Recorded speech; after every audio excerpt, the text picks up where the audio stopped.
Всем привет, вы на канале Колхозники, и это новая рубрика лайфхаки. Здесь мы будем проверять различные фишки для выживания, которые помогут вам, ну или не помогут, все это вы знаете у нас. Здесь мы будем проверять и доказывать, работают эти штуки или нет. Первый лайфхак будет по набору березового сока. Возможно, это нельзя назвать лайфхак, но как фишка, которая вам пригодится, думаю, почему бы и нет.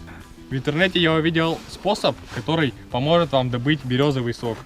Заключается он в том, чтобы проделать дырочки 3 штуки. Одну я уже сделал. Берете, у меня в данном случае молотка нет, есть мачете. Чуть-чуть забиваете и раскручиваете.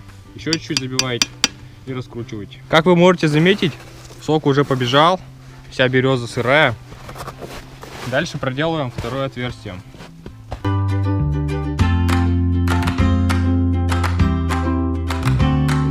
Доделали третье отверстие. Теперь у меня есть трубочки с собой. Я подготовился, из дома взял. Отверстие у нас получилось примерно такое же по диаметру, как и трубочка. Гвоздь, конечно, надо было взять немножко побольше, но был только у меня такой. На камере видно или нет, я не знаю, но если присмотреться, то видно, что сок уже пошел по трубочке. Третью трубочку возьмем фиолетовую, будет у нас разноцветная, все красивая. Все вроде хорошо сидит, нигде не подтекает. Вот. Как вы можете заметить, сок уже вот капает. Сейчас будем крепить бутылочку. Из дома я забыл взять скотч, точнее хотел взять стретч-пленку. Нашел вариант. Такая веревка есть у меня. Это от портфеля, я ее отрезал.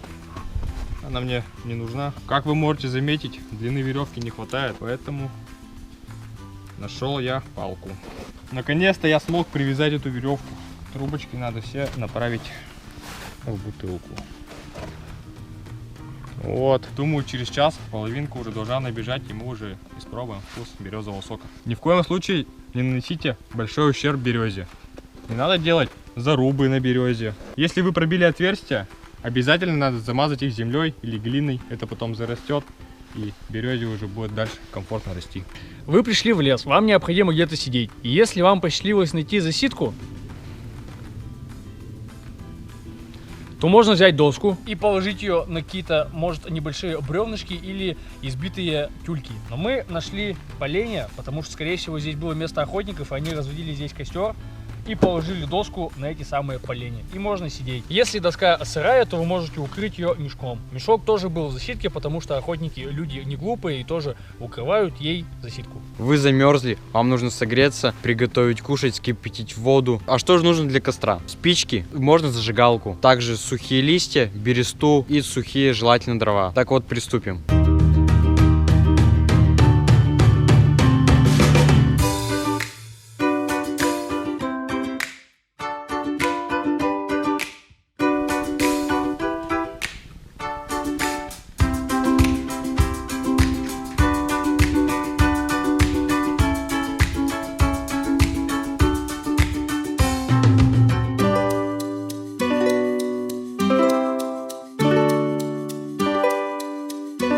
То есть на таком костру уже можно готовить, кушать, кипятить чайник, ну и в принципе погреться. Прошу заметить, что на самом снегу я не начинал разводить костер. Вначале я положил какие-то ветки, ну а после саму бересту, ну и на бересту уже в основном сухие тоненькие веточки, чтобы тот костер, который начинался с бересты, быстро разошелся на эти веточки, ну и чтобы таким образом быстрее получились угли, с помощью которых уже можно будет развести хороший добротный костер, который у меня получился. А этот лайфхак вам поможет приготовить еду в полевых условиях, когда у вас нет рядом кастрюли, сковородки, а есть только тушенка, ну и пакет гречки. Поехали. Вы оказались в полевых условиях. Как я говорил, банка тушенки, у вас нету ножа, чтобы ее открыть. Что вообще нужно делать? Ну вот вам повезло, рядом с вами оказалась засидка. Так вот, обычно, чтобы подняться в засидку, нужна лестница, и она обычно всегда рядом. Если есть лестница, то там обязательно будут гвозди. Нам нужно добыть хотя бы один гвоздь. Что мы делаем? Стараемся отодрать одну ступеньку, ну и потом вытащить гвоздь. Вот гвоздь, который нам нужен. В общем, не получилось у меня достать гвоздь из ступеньки, но у меня получилось проткнуть банку тушенки. И как я это сделал? Я прислонил банку тушенки к дереву и так и гвоздем, не доставая его из ступеньки, проткнул его.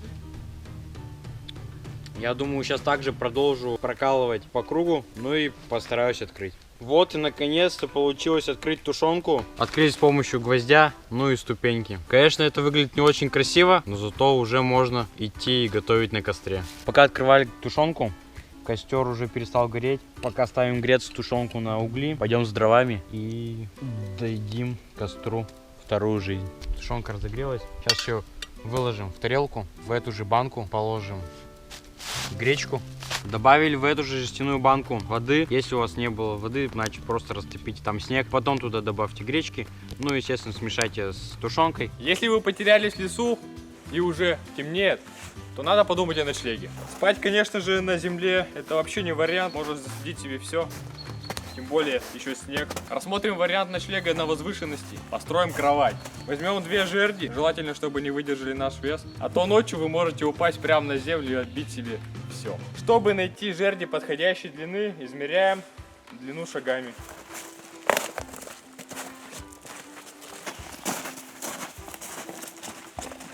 Кстати, это самодельно. Если вы хотите, пишите в комментарии, я покажу, как я его сделал. Если у вас нет мачете и топора, то придется искать жердь уже подходящей длины.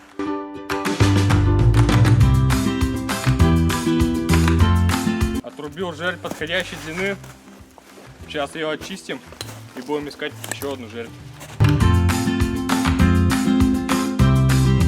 Приготовили вторую жердь, понесли.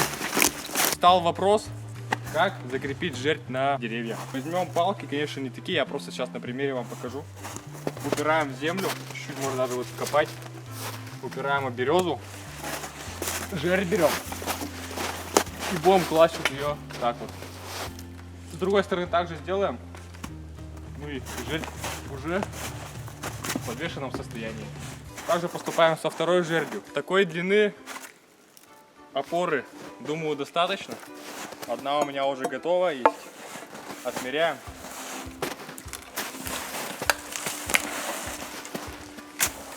Сейчас будет вторая.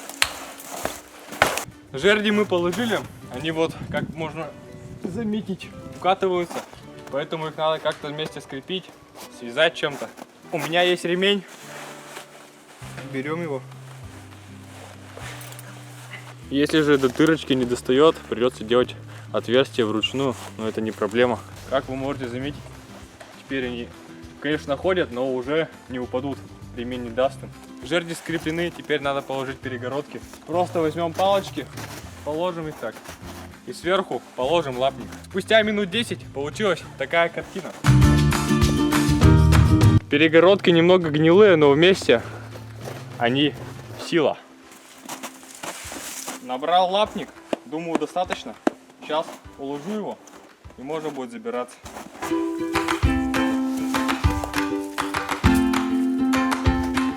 Лапник уложил, осталось залезть и можно отдыхать.